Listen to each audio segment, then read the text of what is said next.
Hey everyone, welcome back to the Apollo Community Cast. I hope our viewers are having a productive and positive day. Without further ado, let's jump into today's episode. Hello, welcome everyone to the inaugural, the first, the premiere episode of State of the Scene. This is State of the Scene 1, and basically what we're doing here is we're going to lay out exactly what's going on in our worlds, whether it's computer science, whether it's the world of art, whether it's the world of authoring, financial literacy. We're going to lay out exactly what we're thinking right now, what's on our plates, and just everything that's going on. And how you doing, Josh? I'm doing really well, man. I'm always happy to be, in these environments where, there's interesting conversation ahead of us, and I'm just excited to get into it. Yeah, without a doubt. I've just been fascinated about how underrated podcasts are in general because we're always on video call, whether it's with a friend, whether it's with family, and to take advantage of that and to just kind of sit down and have a conversation, I think that's incredibly underrated. It's the perfect medium for a time that we live in right now, where we live in the attention economy. We are witnessing the attention economy take hold in large scale, but when if we're already spending so much attention with these digital realms right in front of us at all times, we may as well have an educational format that is highly popular. And that's what I feel like podcasts really are. So Yeah, without a doubt, it's like we have the tools right in front of us, so why aren't we using them, right? precisely. Yeah, it's incredible. So, what we're going to talk about today is we're going to talk about just what's been going on in the past 6 months and what we're kind of seeing in the next 6 months. We're even going to recap, the past year. Apollo did start about 6 or 7 months ago, so we're still in that span of time. But Bridge the Gap has been going on for much, much longer. I believe well over a year now. Is that right? Yeah, man, we're approaching a year and a half. When I was 18, started it. Really just wanted to bring community together in meaningful ways. To a degree, it's honestly took on a life of its own, and I'm just really always constantly excited to deliver something new to the community, deliver something special to the kids. Yeah, for Uh, sure. really, really happy doing the work for sure. See, what was fascinating for me is a kind of similarity that I've seen for both of us is, let's say, in the initial origins of both of our projects, let's say a year ago when you were organizing the first march and kind of just sitting down and kind of having those first little bits of ideas of what Bridge the Gap meant to you, and you just kind of executed. You said, "We're going to put this together. I'm going to go straight to the municipality, my local, and you're going to go straight, and then you're just going to straight up set up that event." And you set up the event, you got people together, you networked on social media, you got everyone gathered, and you had the event. And I believe that that was, of course, it was the initial spark that really kind of exploded far after that and took on a life of its own. How did you feel whenever you were first starting it? Did you truly have a sense of how big this was going to get, or were you just kind of just making the smallest impact in every which way you can? Yeah, so I'd say definitely around. I mean, the general conception of the whole thing. It was really. I was looking around. I was doing a lot of the protests. I was already starting to get involved in the whole social activism front. But it was something that I just noticed going to many of these and seeing the sentiments and what people really really thought of what everything that was going down in the country at the moment, really thought of in terms of, people were really having to really look themselves in the mirror and decide like how they want to really work, be involved in their community and how they can do more for their community. And a lot of people just didn't really know where to start in terms of actually like, you know, places that are, either programs or different places that were facilitating these kind of things. So I understood that, I saw that, and I thought, well, you know, why not start it? Why not create that why not try to facilitate these meaningful experiences for the community by the community? Me being a member of the community and somebody that really cares for honestly these moments that kind of thought provoking moments where it allows for different neighbors that honestly live down the same street, don't talk really ever. But we saw during COVID, during the pandemic, that's when community really started to show up because that's all you really had. Like no everyone wasn't just in the streets and out here, going to actual in person venues and events. We had to stay kind of local and on our streets, and that's when I saw community. So I kind of just want to bring in a community in various ways. We doing our shows, open mics, the coding carnivals in particular. As a computer science student myself, a passionate student for many years now. I got into it when I was 12. This is my way of kind of a love letter to the community, but see where it's gone in this last year and a half. I didn't quite anticipate this, no, but I'm fueled by the milestones that we have been able to hit, and I'm excited to just continue to deliver more to the community because that's the point, that's the purpose. Yeah, without a doubt. And kind of what I've seen with this kind of activism scene as a whole, and I'm just being completely honest here, what I've seen people do is they like to post a lot, but I don't see many boots on the ground. They like to post a lot, but I don't see many impacts that they're actually truly making. They like to talk a lot, but I don't see them actually serving their community. And I think that for sure, some are kind of just comfortable, posting and feeling that that's all they need to do to quote unquote raise awareness. But I think there are some other people who also don't know how to get involved or are hesitant because they don't want to come off in the wrong way. And I think that creating these institutions like Bridge, like Apollo, it gives you that medium that you can hop in. You can hop in with something that you're familiar with, and once you're familiar with that, you can get a foot in the door and really you can see the impact that you can make in your local community. And so, with that being said, after the march, in between that and March of 2021, when we really kind of got together and started talking, what was on your mind in between, like all through that fall, all through that winter, and then getting into that next year of spring? Man, so honestly, the world went through uh, quite a, not to say well, I mean, to a degree, a catastrophic change. I mean, the world changed entirely. And for 2 months, we were all inside and we're just thinking, you know, I don't know what everyone per se was thinking about and what they were aspiring to do, but I really took that time to um, assess how I could do more, because every you're right in the sense that what you were last talking about, discussing in that last thought was that there's a lot of people that will, want to do more. They will want to, post and not to even say virtue signal, but to put on this activism hat at a given time and not necessarily live it to a degree. Um, I really was wanting to live it and not just put on that hat afterwards.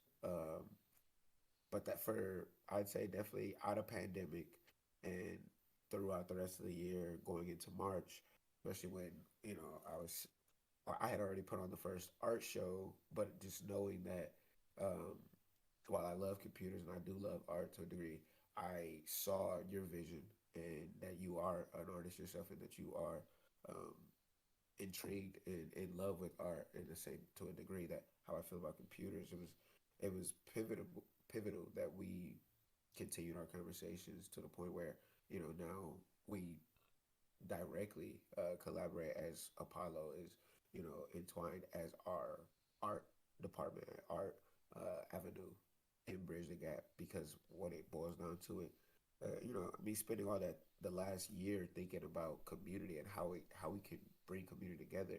It was pivotal to have this art expression platform in bridge the gap by someone that truly has a passion. And I, not to say that I don't, but just I've seen, what you're willing to do, and your drive directly for art, and that was something that is important when I'm wanting to bring these events to the community. I really need hope for everyone to feel the passion that's put into every event, and that's particularly what we wanted to do with the Apollo and art here. Oh yeah, for sure. And I would say that I would say the art never sleeps, without a doubt. I would say that the writings never sleep either. I'm up until 2, 3, 4 a.m. sometime rereading these things to make sure that they're, because I don't want to blip. But whenever you're writing something, you gotta make it into the concrete. You can't kind of sly your way through writing because when someone reads it, it's smooth or it's not. It's either meaningful or it's not. And it either has substance or it doesn't. And if people don't even try to write in the first place, then they won't find the substance. And but to go back on a point you made with people way back, you said you don't want to go as far to say virtue signaling, but I mean I think I would because you know I think we can judge it by actions. They talk a lot, but there's no real action in the community around them. They talk a lot, but there's no real action that they're making. And just giving someone some money on Cash App doesn't really count, in my opinion. I think that they need to actually get on the streets, get their boots on the ground, and really get involved in these communities, or else it is just virtuous signaling. So Oh that's yeah, for sure. I mean, to a yeah, degree, without a doubt. Like, without a doubt, I want like it's really been a thing because I've seen, some of those same people that I would have perceived as virtue signalers uh, beforehand actually come out to my events, to the Bridge the Gap events, and then, find that they actually really do enjoy doing more, want to continue to do more, and so uh, that is one thing I've definitely noticed that it's really a matter of cultivating experiences that are not only meaningful but memorable and really allow for people to continue to want to go to these so either socially aware, uh, thought provoking, and engaging, like community engaging uh, nights and events because it's not extremely hard to go from virtual signaling to actually doing more in your community. It I is agree. just a matter of getting out, getting your actual boots on the ground and doing more. And so we try to formulate the events to allow people to start that action of doing more. Oh, Uh, without a doubt, yeah, and typically, as we continue to grow, those repeat people, at that point, we see that this is much more than just virtue signaling. This is actual dedication to your community and dedication to uh, seeing what comes out of our community at the end of the day. yeah, without a doubt, man.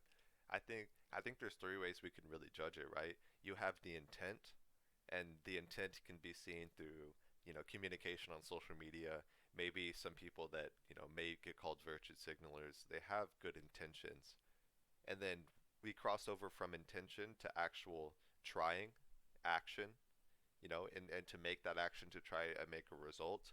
And then at the end of the day, we have impact, the final impact or the outcome that most people would say. And I think that we struggle too much on either side. We struggle on the intent and then we struggle on the outcome. But as long as we get people in the middle who have intent and are at least trying, then the outcome will at least take care of itself. I agree with that 100%. So we have so many private conversations, you and I, and something that I've never shied away from was that at the end of like the impact is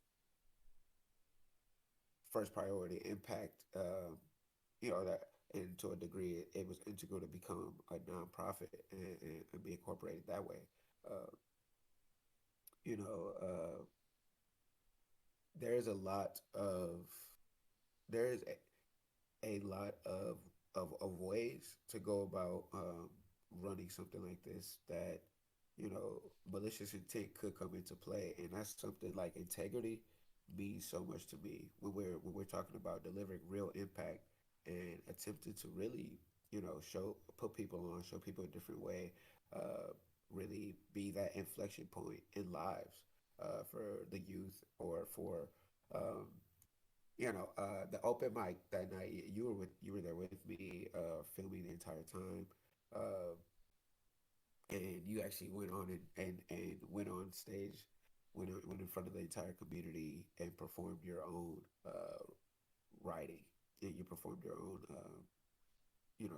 stories, not necessarily poetry, but just stories, and had a great, a great applause from the guests, from the audience.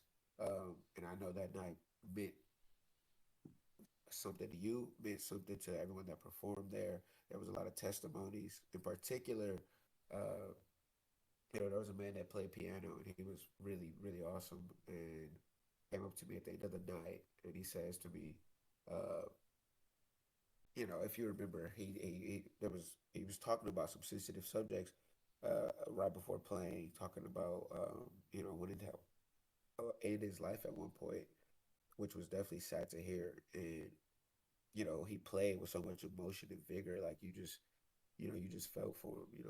You felt that his love for music genuinely is was kept him alive. And at the end of the night, he tells me that to come and showcase his music to the community that he's lived in and that he does love. And what that brought to him that night was, he told me, he couldn't even put it in words, like what that meant. And it's moments like that, because he was impacted in a very meaningful way, I believe. And his wife and all the community, he got a standing ovation. Really, everyone in the crowd, really appreciated him showcase himself like that and be open about his true emotions.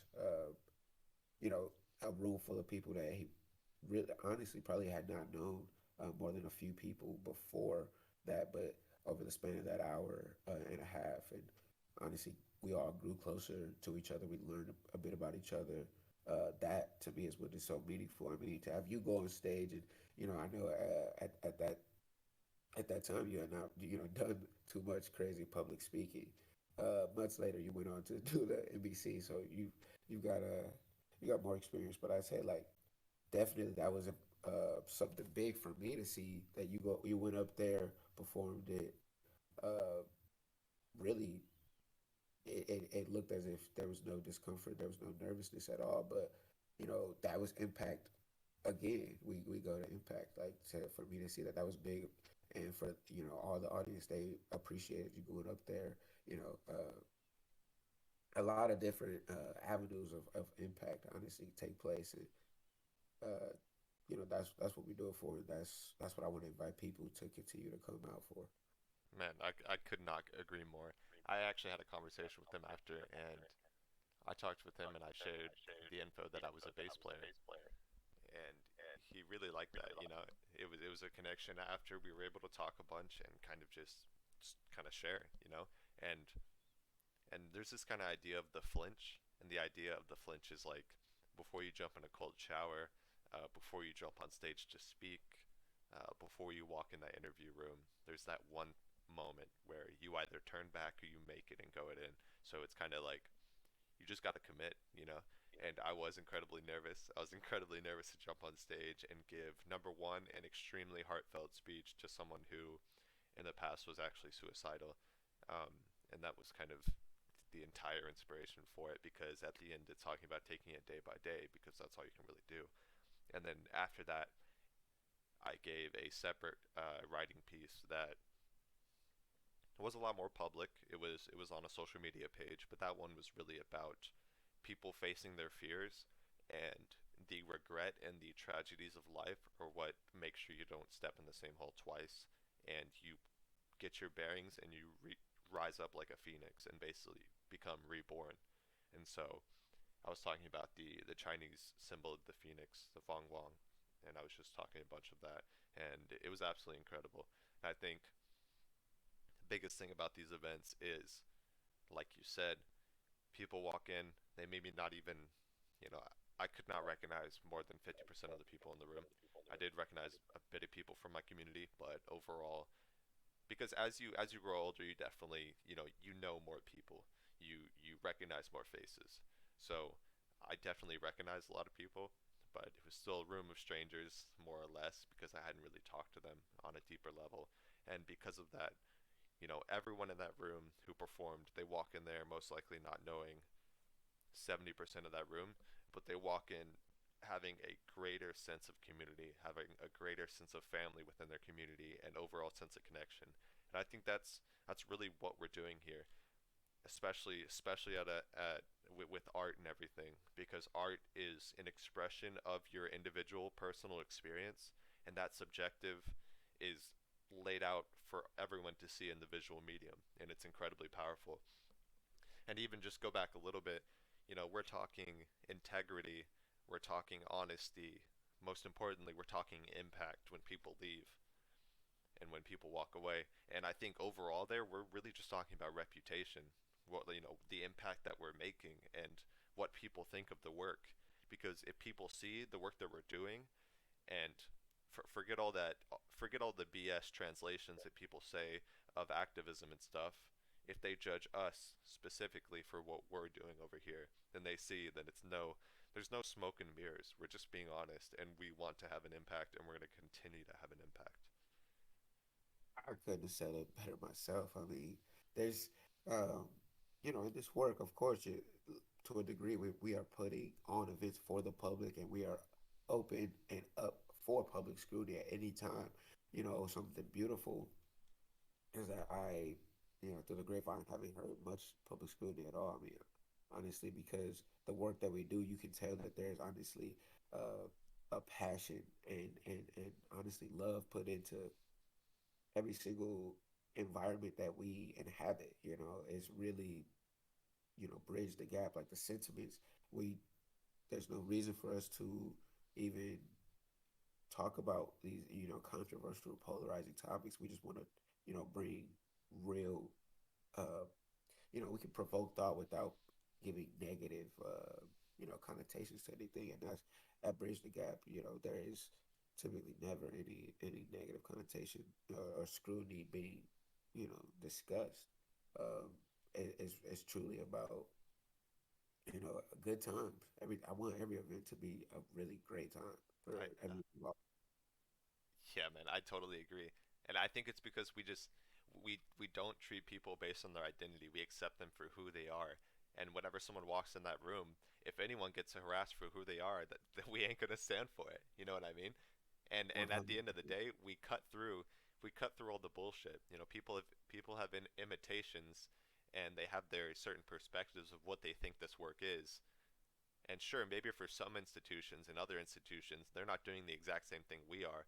But when you judge us specifically, we're not going to stand for any hostile environments for anyone.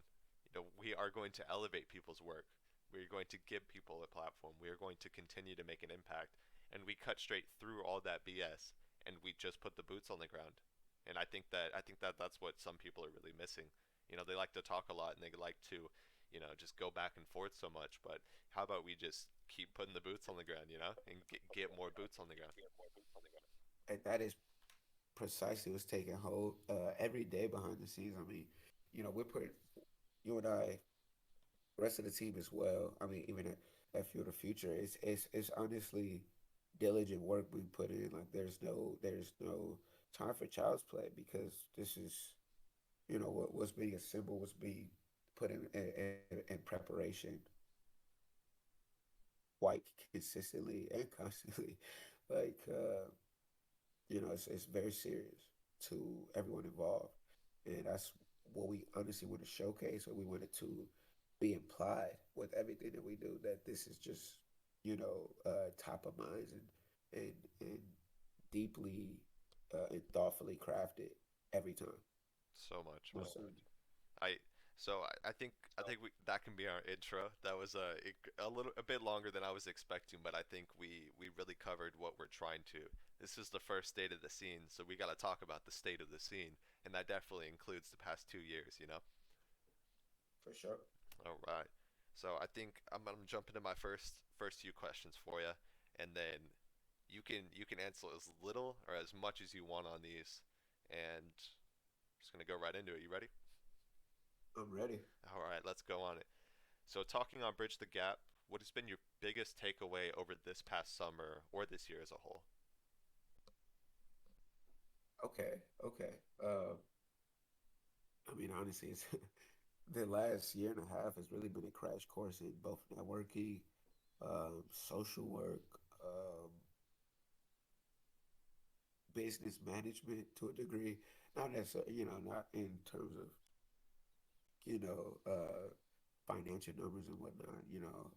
I don't, I don't focus on that per se, but the whole managing, getting in partnerships and getting different venues and managing kind of what not only our uh, platform looks like through all the digital channels, but reputation as in the community. That's I've definitely learned quite a bit. I feel like I'm doing a double major at this moment.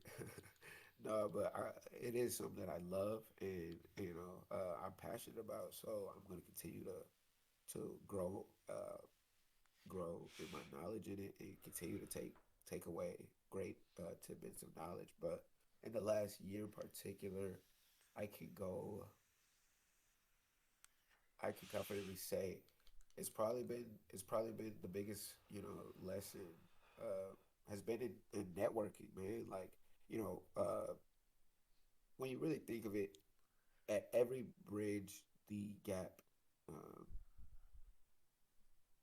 event, networking is at every level taking place. Like not only to we bring in different sponsors and different community programs built into ours at a given night. It's like okay, at that point you got a bunch of small business owners getting to talk to each other and maybe go from there from partner. But then we have the community that serves as guests that all meet each other. I'm meeting everyone, in between. You're meeting everyone in between, and all that goes down when you bring a room full of people together. Networking is precisely the point. But behind the scenes, that in terms of networking, it's essential and to the growth of the impact that we want to deliver. Getting these different partnerships, getting these different sponsors, getting these different uh, meetings with people that start to really care for what we're doing and really want to help us grow and allow exposure to into the right people. There's definitely been a lot of that, and I'd say most certainly networking is the biggest takeaway from the last year. I honestly knew you were gonna say that because networking, it's just been obvious from behind the scenes that you always got to connect with someone, and these communities and these events provide an inherent networking opportunity. So I totally agree with that. I think that was a tremendous answer. And so we're gonna Thank jump you. into the second one. How'd the first coding carnival go? Were you able to get the turnout you were hoping for? But if not, was the engagement at least there for the people who did show up? Yeah. So the thing about the Coding Carnival is the the mission of it all is truly what I when I was 14 years old and I had been coding already for a little bit, getting engrossed in with the culture, getting engrossed with the actual skill set. I I didn't have an extreme amount of friends that were also doing this with me. So so I definitely say I attribute it to when I was 14 years old. Yeah, I honestly genuinely wanted to do something like this because at that point you're growing uh, your own knowledge base with your friends and at that point it's something that everyone can get better together and then you guys get to work on projects together and when you're dealing with coding like you get to build the future potentially at all times so it's beautiful to me and so that the mission that stemmed from that 14-year-old mindset and now what where we are where bridge the gap gets to actually curate these events and you know uh, directly put on what I kind of my dream. This is, you know, the turnout in regard to that is, I understand that day by day we are going to continue to grow, continue to expose our message to new parents that will bring. So the turnout, of course, was great to me because, you know, at any rate, like if there's even one kid in the room, that is a great turnout because this is again my dream since I was 14 to be able to inhabit uh, facilitate these type of interactions where we're talking about not only my passion, where I'm trying to instill in the kids a tool set, a skill set that really is essential in this time. If if we think which industry is prime for when we go into the next 20, 30 years, which legacy is going to stand out now and stand out then and probably stand out for the rest of honestly, time, computers. I think everyone's gonna have to eventually learn computers, and it's definitely essential now that we teach the youth. Something that I think is an ad- advantage over those that don't know it, especially in regards to if, we're teaching a 12-year old, we're teaching an 8-year old. Like these are nothing less than an advantage. Uh, so in terms of definitely turnout, I'm always happy with anybody who comes in because this is my dream. I look forward to, this is something that we knew is going to grow as we continue to push, as we continue to put on new coding carnivals. So we're 6 days away from the next coding carnival, and I'm, I was blessed just and thinking excited that. to see what the turnout's going to look like this time. It could be less, it could be more, and I'm going to be happy to just deliver this dream of mine. Hell yeah, I totally agree. I think what you were saying in the beginning of this being your dream, then one is always better than zero.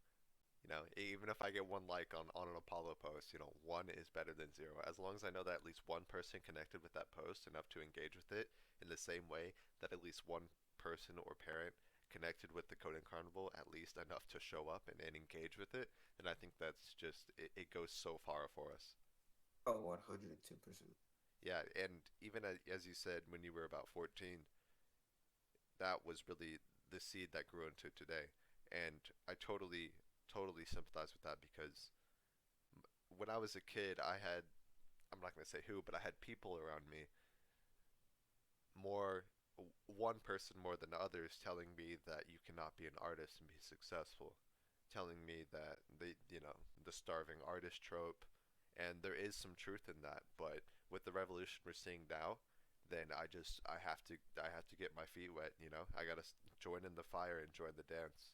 So jump in the fire and join the dance, really, because I just want to put people on and give them the dream that I couldn't necessarily fulfill early early on, and I was discouraged from it. I think that we share a lot with that because you really just want to encourage people and show them what they're capable of in this computer science entire scene and just really get involved. Man, exactly. Like, exactly. So yeah, it's incredibly personal to me, the kind of early impacts that grow into what you can do today and kind of give people the opportunity you didn't have. I think that I think that even a lot of parents see that giving their kids the opportunities which they did not have, and I think that there's a lot of parallels between that as we see in everyday life. So I think we're gonna jump to the next question. This is gonna be our third question. What are you most excited for in the coming months? So this is now we're thinking future. So let's keep it short. In the next 6 months, what are you most excited for? Okay. Short term in the next, coming months, definitely continuing the coding carnivals, continuing to see where that reach goes, continue to see who else we can impact. That really does drive me, fuel me.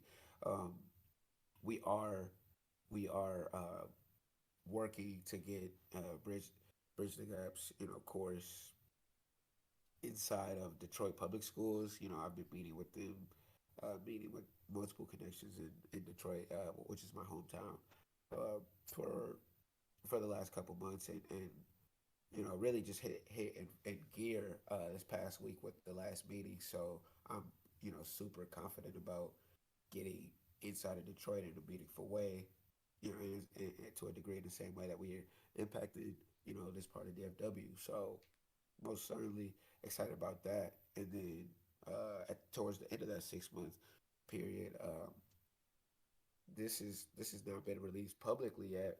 This will be the first time, but we are going to be curating alongside with a panel of really influential leaders here in this part of DFW. Like we are going to be working on the Black History Month experiences, which is means a lot to me because moving specifically to McKinney at a younger age and seeing kind of the Black History Month experiences and wanting to get my own input at it really did not occur to me that it would happen. And so now actually being able to be one of the curators of Black History Month in my city, like that's in the city I reside in. I mean, that's really awesome. So I'm really excited about that.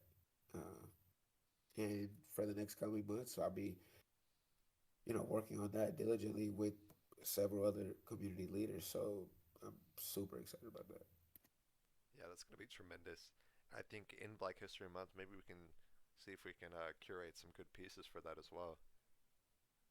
Precisely the You see what I'm getting at. no, for sure, for sure. Little small plug, community crossroads announcements coming soon. Yes, sir.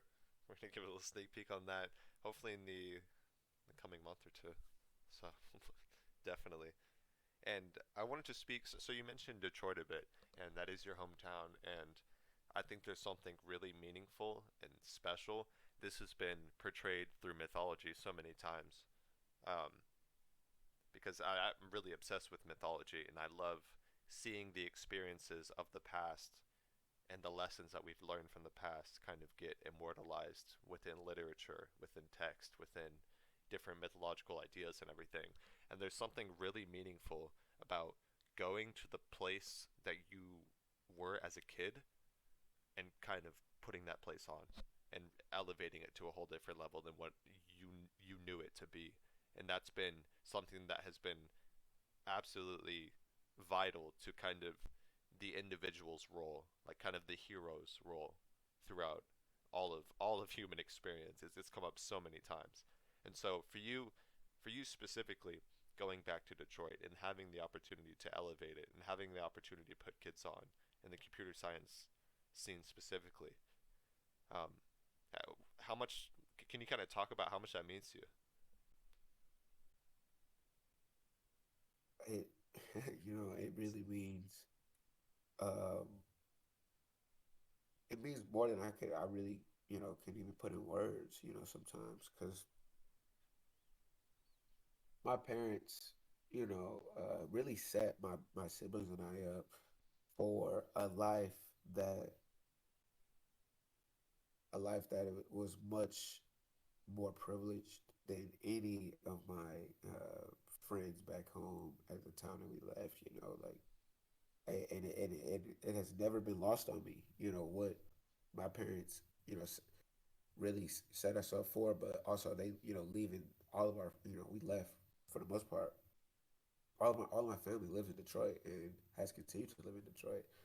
Some have moved off, but at that time, my parents were just like, this is not the environment that is best for our kids in regard to where they what their lives could potentially be in an environment like McKinney, Texas, which that year we moved here, I think it got rated like best place to live in America or something like I do that. remember that.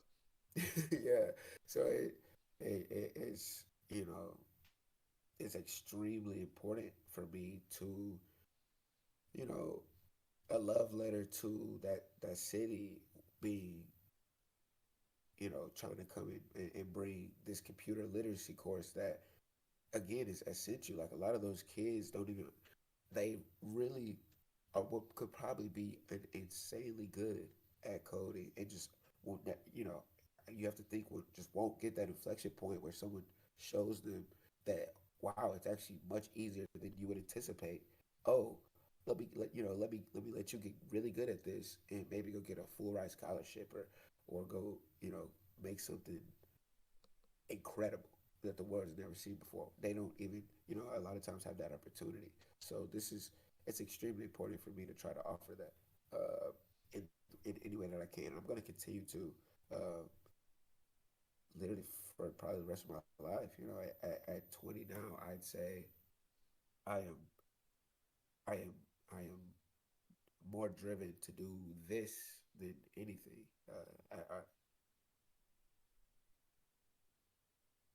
Without a doubt, man. That's absolutely tremendous.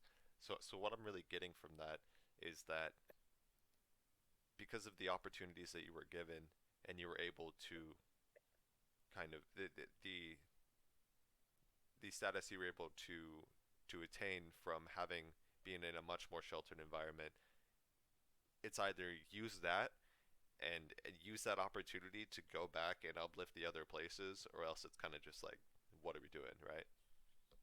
No, I mean, 100%. Like, and it was something that I didn't just want to be,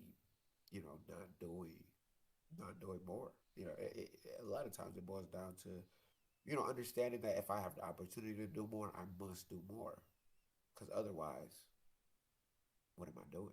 Agreed. All right. So we're gonna go into the fourth question now. So what's one thing you wish the entire computer science community should know about Bridge the Gap? If you could have a direct message to every single person, then the entire community, the entire scene of computer science, what's your true mission statement? My mission statement is that today, the computer scientists are the rock stars. The computer scientists are the wizards. The computers computers allow us to innovate on a scale that we've never seen before. And I think that it is extremely important and pivotal in the rest of what civilization is going to look like, that we get as many people on this wavelength. We show them the magic. We allow them to become wizards in their own rights. You get to quite literally think of have a vision and have this dream that you want to bring to life, code it to life, and allow millions of people in an instant to access it in real time. I mean, we live in a great time, and computers really do run the world, and it's not like that's going to decrease. I mean, it's only increasing, honestly, at a very fast rate, and I just don't want anyone to get left behind. I really don't want anyone to get left behind. I want everyone to be in the know, informed on this time that we live in. It is pivotal that everyone joins in, and that's how I feel. But that is what I know to be true, like genuinely. So what I want for all other computer science, people, all these wizards and all these rock stars in their own rights, to be loud and be proud. Share this passion, share the tool set, the skill set with your family, with your friends, with whoever you can put on. Because honestly, if we go another 10 years and you don't know how to code, you will be left in the dust. Without a doubt, it's kind of like either ride the wave or be real surprised when it comes crashing over the world. Precisely. All right. So we're gonna move into our fifth and final question, and after that, we're gonna switch it over to Josh, and he's gonna take on the hosting. So here's your chance to talk directly to the parents listening. What should parents in the modern day know? What opportunities are lurking right under our noses that they need more attention? Yeah. So I found it very interesting in the very first, back in, I guess it was September 4th. We had a coding carnival, and one of the young girls, she was, I believe, 13. And she says she went to a charter school, and I asked all the students when they walked in, who has experienced coding before or who has seen a coding carnival or a coding course or coding program in their schools. So there was a subset of kids that definitely said, none of us have, we're not doing that.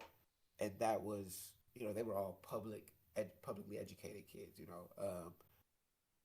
and at that in their specific age range, they just that doesn't that just doesn't exist, or for these kids, they just didn't believe it existed. However, there was she was so smart, awesome young girl, but at 13, she said probably 90% of the kids at her charter school had already been informed and had already started, you know, getting engrossed in in the world of computer science.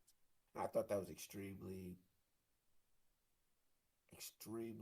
telling as to the state. Like we understand that the charter schools and the pay for play education systems are for sure going to be teaching these things, going to be teaching you know essential and must know info. But when we look at the public education system, um, most high schools don't don't deliver this, and I say that because there's actual metrics that were recorded for the year 2020 that only 49% of high schools actually have any program after school or based inside of the actual class, inside of regular curriculum hours. That's Uh, abysmal. and That's however, horrible. 90% of parents, based on the same survey, actually want their kids in computer programs and different courses. However, we also think of the barrier of entry of price. Well, this was these were those gaps that I want to bridge, being we don't charge and we aren't we appeal to not just the charter school kids that already have a little bit of experience, but we want the new coders that have no experience yet, but want to be involved and go to public schools, so haven't even really got any semblance of what goes down in coding. We want to be that that inflection point and that facilitator of something very special because it truly is very special. I could not agree more. It's really about raising that awareness because under 50%, that's absolutely abysmal, especially with the amount of underrated attention and the pure foundation which computer science holds in our current day-to-day lives. Like, my God, that's incredible. It's puzzling. It's a puzzling, um, you know, um, metric just because this has not been a necessarily slow transition from a world that you know was in 3G to a world that is now in 5G. This is it's just been taking hold for 15 years, and it it honestly is puzzling that that number is not bigger. But I think we can continue to work towards increasing that number and right now day by day, but eventually by leaps and bounds we will get that number incredibly higher. So just happy about it. Yeah, man, I'm really excited to see what comes next with our partnership and everything. Of course. All right, I'm All gonna right, pass so this now over to you. I'm excited because I get to ask you some questions. I get to learn more about Apollo. I get to learn more about Mike himself, who I've actually known for about a decade now. So it's pretty awesome. God, that's insane. Yeah, it goes way back, middle school. It's it's been clear this man's been in computer science from the start. Like he was that kid, but he was the kid who was in both crowds. So that's to be noted. Yeah, man. Here we go. I'm about to learn some things about you, my man. Um, so for a lot of this, I've been behind the scenes, and I've been honestly humbled getting to watch the growth of Apollo. And also in a lot of ways, always, be a soundboard, talking board, back and forth. You get to discuss the plans, and I discuss the plans, and we just chop it up really on things that we're passionate about. As the growth has continually increased, what has been the biggest lesson learned in engaging with your audience, and to a degree, finding ways to cater to them? That's really interesting. I think the biggest mission of us of Apollo is engaging with the audience because we want to build that community because at the end of the day, every single new person in this community is a new perspective on a piece. We need as many perspectives on each individual art piece as we can because people really interpret things differently. So, on that note though, it's really been about focusing on what people respond to most. And so as I'm watching it scale up, I see these kind of examples where a new person finds the page. They'll like they'll like 2 to 5 posts and then they'll follow. Or they'll like 2 to 5 posts and they won't follow, regardless. So what I'm looking at are the pieces that they're engaging with, what that one person is engaging with. So I see people that have cyberpunk preferences, and then I see people that have more nature preferences. I see people that have kind of the horror and kind of the dark fantasy type of preferences of art, and I see people who like the abstract geometry and the kind of black and white, and so there's an incredible mix. I think the biggest thing for that has been finding as many new pieces as possible, and I have to throw my own preference out the window most times because the whole I get point is I need to, if this is a true community, I need to cater to as many people as possible. So what I'm doing is I'm pushing the bounds of the styles which I really like, and I'm trying to also give those showcases because at the end of the day, I have to put out my subjective interpretation and really just give the art for what it is. And and as we get on some more writers, I think that'll be even better because they'll be able to add their own perspectives on these pieces. Because I'm the only one writing at the moment, so that has to be noted. So once we get some more, once we get some more dedicated writers in, they can introduce their own curated pieces from our curators or curated themselves, and then they can really provide their aspect. So I think it's about expanding the team, but also pushing my boundaries since I'm the only one writing right now to get as many diverse pieces and styles as possible within the art medium. 100%. I understand that, bro. On the flip side of that question, for me, being behind the scenes and getting to watch you scale up Apollo in terms of community size and versatility of pieces, um, has been, again, humbling.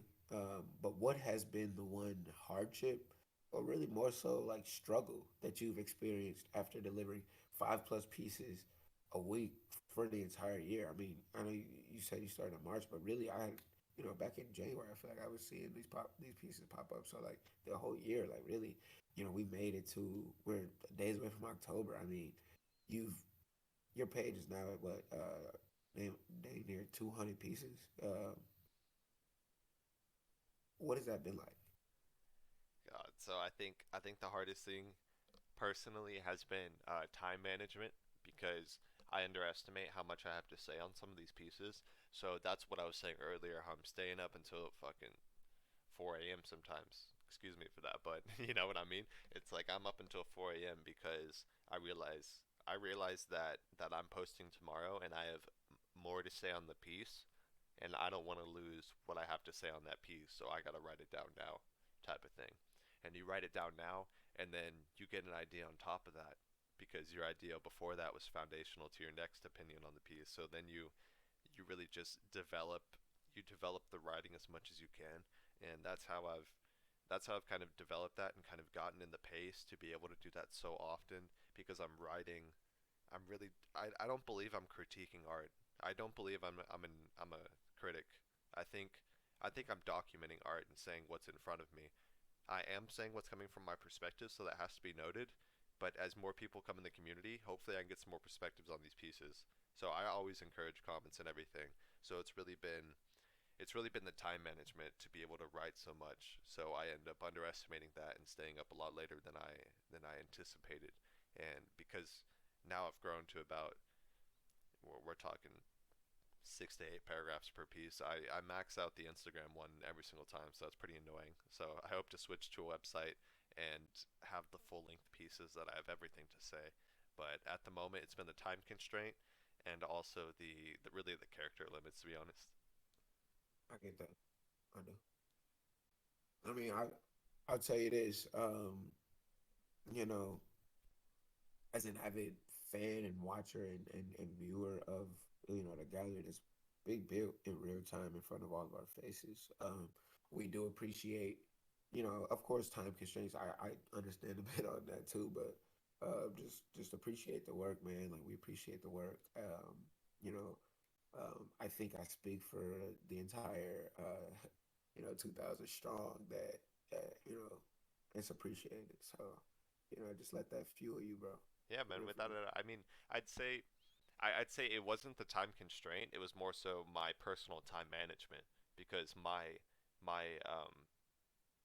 kind of work ethic in the past has not been the best because I'm low in a psychology one of the big five psychology traits called conscientiousness, and conscientiousness can be seen in, for example, someone with high conscientiousness, if they're just kind of sitting in their room listening to music, they have this existential dread that they're not doing something that they should be doing. Like they have to be productive every single second.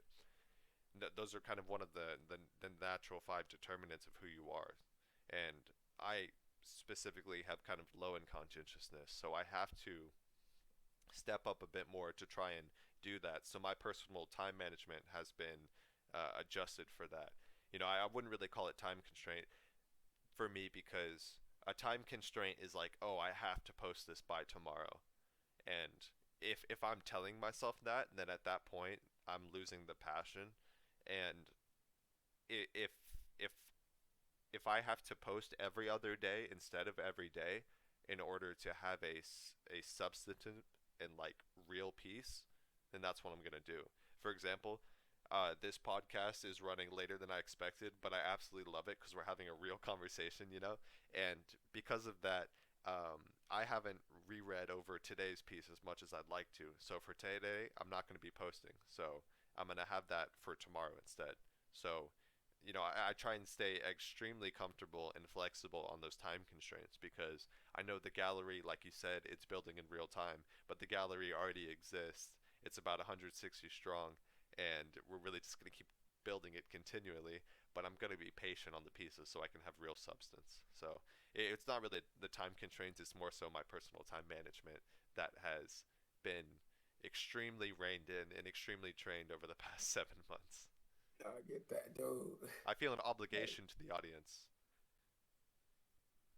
100%. I mean, that a lot of times, we come to discover that is the fuel. Like, like we do, and that's why I say, once we start to cultivate experiences and exhibitions, digitally, in person, regardless, seeing what the audience, what they resonate with, becomes extremely impactful to us as the people that bring it on. You know what I'm saying? So I totally get what you mean in terms of you know allowing your audience base to you know takes take something from every piece. And working diligently to always curate something. Um, time and having to have time management really makes sense so that you can consistently output what your audience has come to know and love and expect. Yeah, people love the cyberpunk genre so much, man. I mean, I'm a fan. People I'm a love it huge fan. so much. Like I'm talking so much. It's incredible. I can't blame people. That's the number one though, yeah. That actually does lead me over to this next question. What is one thing that you noticed as particularly enticing about this field of work, and what would you want to share to your constituency about your day to day grind and ways for them to get involved, either directly with us directly or in the event that they want to form their own galleries, programs, or other creative extensions? Oh, I absolutely love this question. So, first off, I'm calling out every single art showcase page right now. Everyone, they go sometimes they don't even put credit for the post that they're making. Sometimes okay, first off, let's start on That's bare bones. fire. Let's start on bare bones. How are you going to repost something on as an art showcase page and not even put the title or the artist? Like that's absolute like we're coming for your market share. Second off, the people who just repost title artist post, title artist post, title like I understand that aspect, but where's the substance? You know, we got the visual substance, but if you really want to add some more energy to the piece, if you really want to add your perspective, then share something with us. Have something so that your fans can engage a bit deeper instead of just reposting so fast. And they really are speed running. They're speed running followers and likes because they're mass posting, and to them that's just their standard of content. But my argument is that that standard of content is extremely weak. And yes, while you are amassing all those followers really fast, they're not really engaging with your pieces on any deeper level. So you're kind of just building a community that's just dependent on your reposting instead of the substance that you're adding to the pieces themselves. But I that's just one thing. Um, so particularly enticing about this field of work. So it's it's really the opportunity of pieces, digital art pieces, to be translated from one screen to another. I call that the portability of screens. So I think that's absolutely tremendous. You don't have a piece of work that's in the back room of a dusty museum where people cannot touch it so that they don't damage it. Instead, you have pieces which can be translated from your screen at home to your phone to your friend's laptop to your friend's TV in his entire living room. You can display your pieces almost anywhere, and it really is and pretty aesthetically pleasing with the immersiveness of screens, and they kind of just glow. You know what I mean? So No, I do know what you mean. that's been tremendous, and I think and then you combine that with the accessibility of the internet. So it's kind of three things intersecting for me. It's the glowing and the immersive aspect of screens that transacts with the portability of screens from being translated from one thing to another because it's just a file that's hosted. And then the third is really the accessibility of the internet as a whole. Because you and I are talking right now, even though we're literal like 5 miles away. You know what I mean? So it's like it's like that's a portal. That's like it's straight magic. So those three together, the It is. portability of screens, the immersiveness of screens, and the accessibility of the internet as a foundation is just it's creating something that we've never seen before. That's incredibly enticing for me. Mm, I do. I mean, when you bring in these enticing to a degree, I mean, passions that we have, I mean, like to a high degree, passions that we have, and allow the community aspect to take place, it becomes, I get what you mean by every day. I mean, being enticed to not only engage with that community more, but grow it and allow more people to, you know, interact with, the vision that's foreseen, but help people, kind of cultivate the vision forward and bring their own passions and seeing Yeah. how you can come up with greater things. I mean, I feel you, man, So and know the pieces are resonating. yeah, for real. And I wanted to answer that last bit of that question, which was how they can get involved. So contact us directly. You can contact us at apolloartexchange@gmail.com. You can contact us at the Bridge the Gap. What's the handle for Bridge on Bridge the gap Instagram? to BRIDGETHEGAP. Bridge, two eyes. Two eyes represent two different people coming together. Once they come together, it just seems as one. Bridge the gap. All right, so it's at Bridge the Gap for that, and then for the you can contact that if you'd like. You can contact the X Apollo Art, the at X Apollo Art on Instagram. You can contact us on Twitter, Apollo Art XHNGE.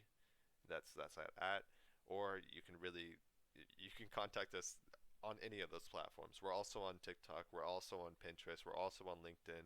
So we're also on Tumblr. So if you need to like talk to us anywhere, we're really anywhere. So contact us on whatever your preferred platform is. But BridgeTheGap.com. You can sign up um, through our community portal, and at that point, um, clarify that you are wanting to come on. as either a curator or collaborator in writing in the coming weeks and months. Like that portal is going to stay open, and you can make an account through Bridge the Gap and do it that way uh, as well. But for like anyone in the community, they can just sign up, right? To kind of Yeah, have for like sure. a note as a member of the community. No, 100%. Yeah. All right. So yeah, everyone, go to the Bridge the Gap website, sign up, because Apollo is a small piece of Apollo is within Bridge completely. We are completely collaborated one to one on everything that's happening in both of our worlds. So the Apollo site is not up yet. Go sign up on Bridge the Gap right now and become a member of the community. There's going to be more stuff coming, and it's going to be absolutely tremendous. Again, coming soon. Crossroad Community Crossroads. We'll keep that on the hush until then, but I'm excited for that, man. It's really about the Um, local platforms. Yeah. no doubt. In the next few months, and then really into the next year, Apollo is in a big way incorporating the vision that has been increasingly evident throughout the digital platforms we exist on and bringing them to the in-person events with similar community integration and interaction. What are you most excited about in terms of bringing about art exhibitions and art-based experiences to our community over the next few months? Hmm. So first off, what you said about using the digital platforms we exist on, bringing them to in-person events with similar community. So I got you. So I'd say I'd say first off, we're already on all social platforms, so you can already interact with the galleries that we're doing. But what you already see there is just the beginning. We're gonna have in-person galleries where we're basically gonna be showcasing local people in the community, but we're also gonna be showcasing people in the NFT digital art world because I think people need to be familiar with what's happening in the world of crypto art because it's increasingly evident in the art market as a whole, and there's so many different ways to get involved on that. So I think what I'm most excited about is giving local people a platform and then introducing them to this larger world that they can get involved in and get their retail on the Ethereum blockchain early so that they can really if they're an artist by if they're an artist just by hobby and they wish they could take it full time, the Ethereum blockchain allows you to take it full time in crypto art as a whole, and that's extremely underrated. And I think what I'm most excited for is the education on that front. I'm excited about that as well, man. Because I mean, we talk about. I mean, we've done. I think yeah, I say dozens of We've had dozens of conversations regarding NFT and the education. I think you can say NFT. 3 out of 10 people in a given room may know about it, but what a lot of people aren't even it's kind of going over their heads is that when they log onto Apollo page, you're looking at dozens and dozens of NFTs in front of you, and you know, um, whether it's stated or not on the actual description of the pieces, people really just they fall in love with the look. They not even understand that it's a non fungible token. But I think especially with the in person galleries that we're going to be able to put on uh, that education of NFTs when they're looking at NFTs in real time in a digital frame, but also able to be informed on what they're really looking at it and the technology behind it. It allows for multiple avenues of not only education to take place. I mean, you're looking at new pieces, that's going to provoke new thoughts and new ideas based on just looking at the pieces, but then understanding, getting a better understanding, a more in-depth look at this technology that is really going to change, what our world looks like here in the next 5 years in a big way. Um, I think it's essential to kind of start already educating people on that, Yeah, and man. I'm excited So that so much. I think it ties in with coding carnivals directly because blockchains and coding go hand in hand. So I think it's incredibly important. And with what you're talking about people liking the pieces and not knowing that they're NFTs, that's what I call the Trojan horse. So Trojan horse indeed. And a continuation of the last thoughts, I want to ask you, what do you see as the Apollo 2.0, if you will? Not even time frame or anything, but what do you envision 2.0 looking like? Not to say that we're constrained within the next 6 months to, move into 2.0, but what does that look like? Gotcha. So I'd argue that we've already started the transition to Apollo 2.0. So Apollo 1.0 can really be seen as creating a gallery, kind of solidifying the message of what we're here to do, which is to write on these pieces and to connect with the audience further and to facilitate more exchange. So I think it's really been that first and foremost. And let's see. So the real transition, so we already have the foot in the door. So what I mean by that is building infrastructure on the Ethereum blockchain directly. I am interested in Tezos. I am interested in Solana. Like I love those blockchains. Don't get me wrong.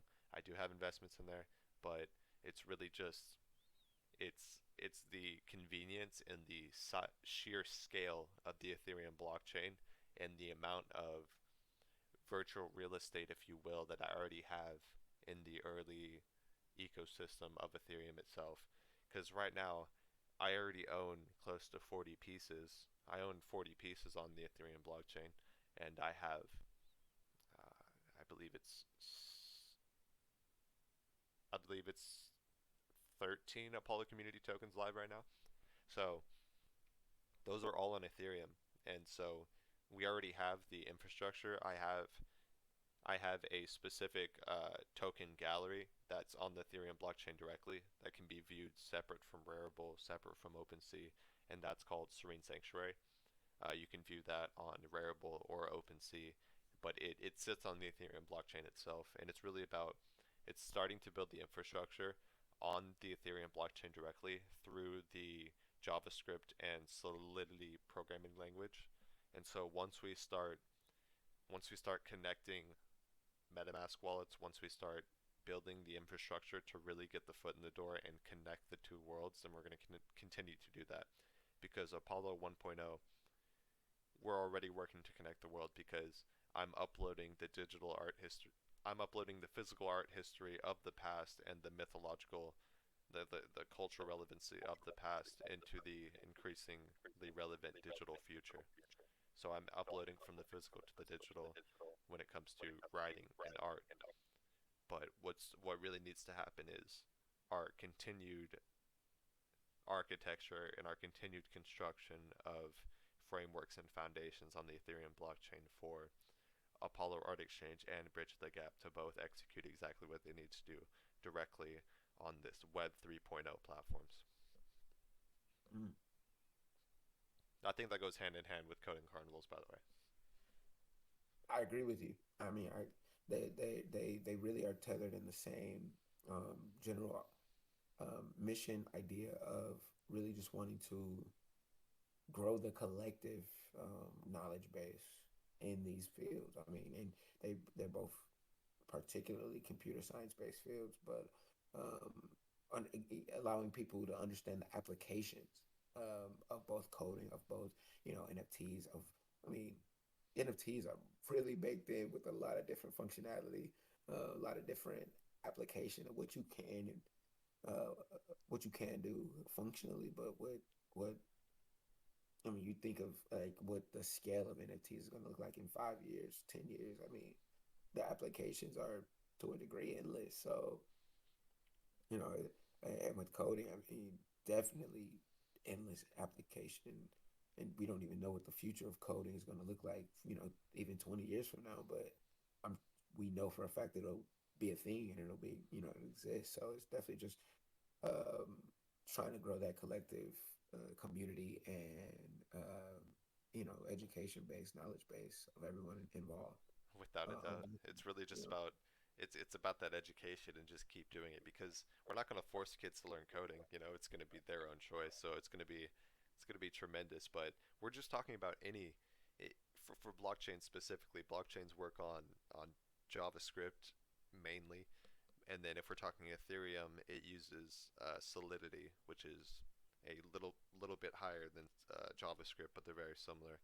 And so we're talking about any students that kind of go down that platform, we can give them the opportunity of if you're kind of looking at their skill tree, their path in the coding carnival curriculum, then they're essentially they can have a choice where they can, once they've become comfortable with JavaScript, they can learn Solidity, or they can take their JavaScript and use it on a blockchain outside of Ethereum. So we can really give them the option if they want to take that route and become a blockchain developer, because those are so high in demand. It's not even funny at the moment. For real. I mean, if you're in the know, then you definitely know uh, where that this is where we're heading. I mean, this is what the future is being built every day.